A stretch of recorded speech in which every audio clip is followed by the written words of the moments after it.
I need to go ahead and drop him off at a hospital in a box and say unwanted husband.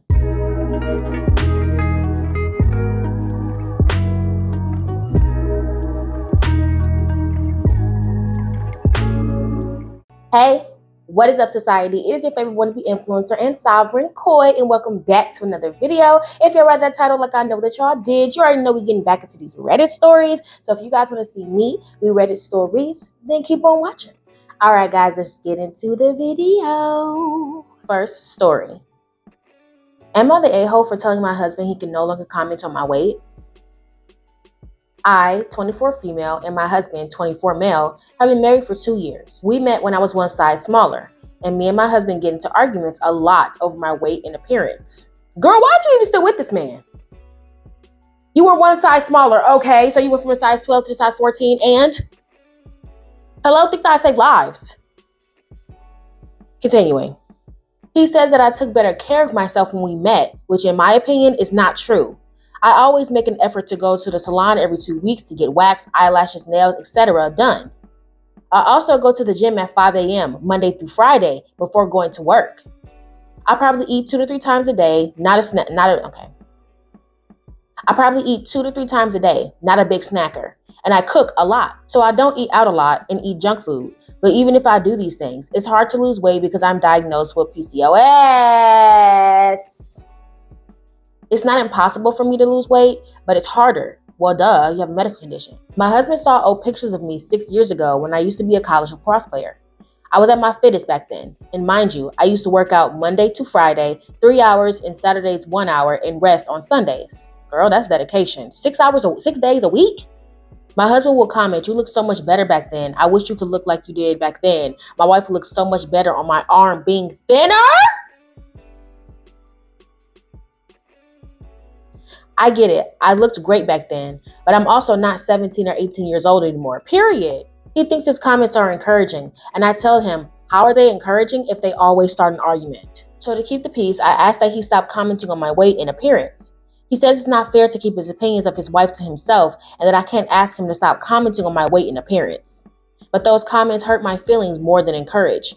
I would wear outfits and he would tell me to change because I looked bad. But if I still wear it and get a compliment from a stranger, he's on cloud 9 and says that I look amazing, even though 30 minutes ago he said I looked horrible. So, am I the a-hole to ask him to stop commenting on my weight and appearance? No, friend. He gotta go. I'm so sorry. It's time to go. It's time to bounce. I'm so sorry, sweetheart. You gotta ditch him. I'm so sorry. You know, this is the reason why I'm saying, like, if there was no men left in the world, I think that we would be fine. Because, baby, I just found out recently that a woman can get their own selves pregnant by combining 2 eggs. We can just keep on making girls. We don't even need men. We can just make more men. We don't even need men. Friend, why is you keeping this man around? Why are you keeping this abuser around? It's one thing to say, oh, babe, you know, if you were letting yourself go, or like if you were like becoming like morbidly obese or something like that. And don't get me wrong, attraction is important in a relationship. Being attracted to somebody is important, 100%. If they dated you because you looked like what they like in a person, then fine.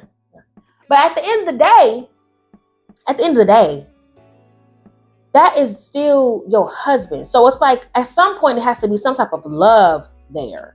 I get attraction disappearing, coming and going. I get that. But at the end of the day, you married her. So did you marry her because how she looked, or did you marry her because you actually liked her? Because that's my question. Because I don't feel like you like her, friend. Okay, you need to go ahead and drop him off at a hospital in a box and say unwanted husband. Okay, just drop him off.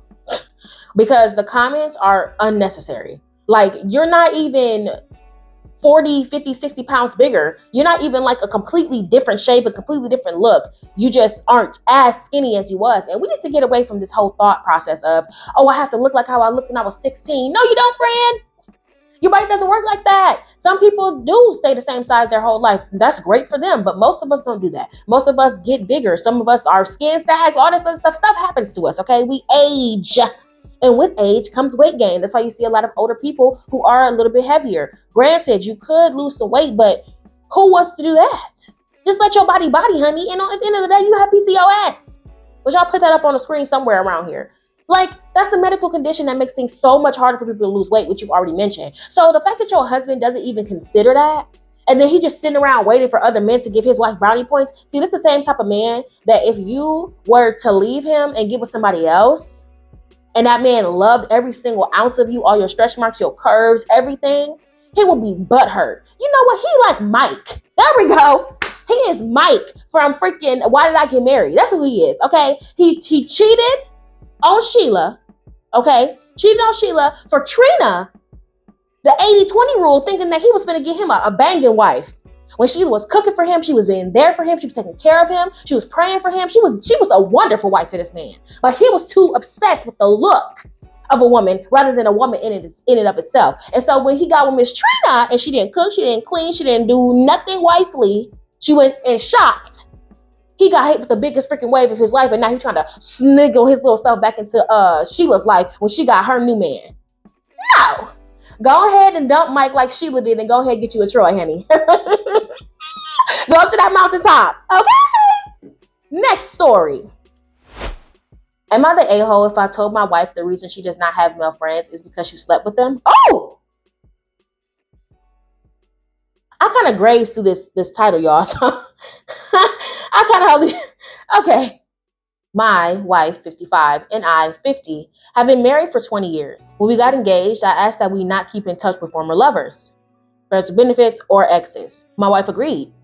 Back then, my wife had a couple of male friends who were former friends with benefits, and soon after the engagement, she cut them off. After we got married, neither of us talked to our former lovers. We both had friends of the opposite sex, but they were our married friends whom we knew together. I have a couple of female friends, one from college, 2 former colleagues, etc. We never dated, slept with them, never flirted, nothing. That I have maintained throughout our marriage. I don't physically see these friends. We communicated mostly through social media or text. I rarely talk with them. Whenever I talk about them to my wife, she seems to get angry. Last week, she said that it must be nice to have female friends and that she doesn't have any male friends. I asked her if she wanted male friends who are not married to our female friends, and she said no. I asked her why she doesn't have any male friends. And she said when we got engaged, I told her that she couldn't have any male friends. Would I be the a-hole if I said to her that she agreed not to continue relationships with men she slept with and that she can have male friends as long as the relationship remains platonic and she doesn't sleep with them? Quick edit, y'all. Okay, y'all, in the edit it says that she had 3 male friends, one of them was gay, and then, yeah, she didn't really even know them like that. So, I mean, it doesn't matter if she didn't know them like that. I mean, this is not a really bad rule. I mean, I get it because it's like when you meet someone, you kind of want to meet them with like a clean slate. You don't want people that they've dealt with in the past hanging around. Because what happens if, y'all enter a rough patch and the next thing you know, now she's back in the arms of that person again. You know what I'm saying? Or reminiscing of what her life could have been like before she met you. So I understand y'all wanted to cut off your exes, cut off everything like that. So I understand the concern. At the same time, though, I'm not friends with any of my exes, but I do believe that some people can be friends with their exes because, especially like with women, when we're not friends with our exes anymore, we're not together with our exes anymore, it's a good reason behind that. Like, maybe we just weren't cool like that or whatever, but I know that the lines can get crossed. I'm not mad at you for suggesting that, because there is that worry there, but at the same time, she has every single right to feel how she feels because, she lost her friends. And it's like, she feels like, well, I had to cut off people that I had genuine relationships and connection with because of you. And so she kind of resents you for that. So it's kind of on her too, that she kind of should have just communicated with you that, you had nothing to worry about. These are just truly just my friends. I understand our history, but at the end of the day, I still consider them like pivotal people in my life. And I don't want them to be gone. She shouldn't just agreed if she knew she felt that way. But yeah, you would be the a-hole though if you did tell her that she don't got no friends because she slept with them. No, you should just tell her, say, I'm sorry, babe, that it made you feel like, you had to cut off all your friends. I'm sorry that I made you do that ultimatum. You obviously want to have those people back in your life. I understand that. And I trust you. And so as long as everything remains, friendship-like and I don't have anything to worry about, then sure. Next story. Am I the a-hole for not wanting to go to my sister's wedding after what she did? This is in all caps, y'all. Let's get into it. My sister's getting married soon, but I decided not to attend for a couple of reasons. My sister is my half-sister, only from my father's side, and in the family she has made so many problems and awful things, it will take me a 500-page essay to say. So I will just state my main reason. My sister has extreme anger management issues, and it just keeps getting worse. My half-sister and my mother, which is not her mother, but was raised as such, are staying at the same house. I am staying abroad, so I am not living with them. One day, a huge fight broke out, and she yelled at my mom. It ended in my mom leaving the family home because of the amount of abuse she was getting from her. My father passed away years ago, and I'm in another country, so there was nothing to be done really. I contacted her. She began to yell at me and justify why she did what she did, which was all BS. This isn't a one-time thing. She always fights and yells whenever something doesn't go her way, in restaurants, at the bank, in the public transport, etc. The call ended by telling her that she needs to get some freaking help if she wants to have a family. She continued yelling, so I just hung up. 4 months after the incident, she contacted me inviting me to her wedding, acting like nothing happened and she didn't force my mom to leave her home because of her abuse. Oh, so mama moved out. She didn't just leave for the day. Oh, she told me she already set a date for the wedding, didn't ask me if I will attend or even if I can. I was calm and collected and told her I couldn't attend the wedding because I have a test the same day. It was a lie. And ended up saying congrats and whatnot. Now I find out that my mom, 2 other sisters, and a brother are attending the wedding. I told my mom, how do you even do that? And she tells me she felt sorry for her since she is like a mother and it's her wedding day. My sister never apologized for her mistakes or anything she did, really. Not just with my mom. She has so many problems with me and other family members. With me, I can handle her well now since I'm not 15 or 16 anymore. I am now 23, male. Oh, this is a man. She is my older sister, by the way. 35, female. After all that has happened, the thing that's really getting on my nerves is that she's acting like nothing happened. And my family are willing to let her do whatever she wants to do and not get consequences for it. My uncle and my family members called me, telling me how could I not attend my sister's wedding. I told them when she apologizes and make things right, I'll be more than happy to come. I told her I should be the bigger man and just forget about it for one day since it's her wedding. I don't want to attend the wedding. Am I the a-hole? No. If you said that there's a lot of things that your sister has done to you and to the family and she's never been apologetic for, this is the consequences of her actions. To be honest, I'm not going to say I'm surprised at the family showing up for her wedding, but they shouldn't.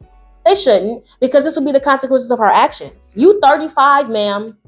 And this is coming from somebody who has anger management issues and has mood disorder. I've had it since I was very young. I completely get it. But you have to find coping mechanisms. You have to find ways to make yourself better. You have to find ways to not get so upset so quickly. Go into a room, count to freaking 30, do whatever the heck you got to do. But don't just be wailing out on your family and then still expecting them to come there and support you. Like, you're kind of crazy. Like, I'm not even gonna lie. Like, no, that's not normal, friend. And this is coming from somebody who has the same thing as you. Like, I understand, but I worked for years to develop that and get better at not doing that. So you need to do that exact same thing. Like, you gotta figure something out. So no, OP, you are not the a-hole for saying no to her. I would have said no too. And the family trying to gaslight you into being around her and supporting her for her wedding day. No, this is the consequences of her actions. If it isn't the consequences of my actions, like, come on. So no, OP. Honestly, I would go no contact with that girl, to be completely honest, because you're 35, man. You've had ample opportunity. You've had ample opportunity, honey. Years to correct your behavior, to get yourself together, to find coping mechanisms. Not the a-hole. Y'all drop down your opinions in the comments. All right, society, that is it for this freaking video. I hope that you guys enjoyed. Make sure to comment down below your opinions because I love to read them. Make sure to like and share. And if you're new, hi, come and subscribe to my beautiful society because I would love for you to be here. For all my lovely society members, make sure to hit that bell notification so you get notified when I post my videos. All right, guys, I love ya. Bye.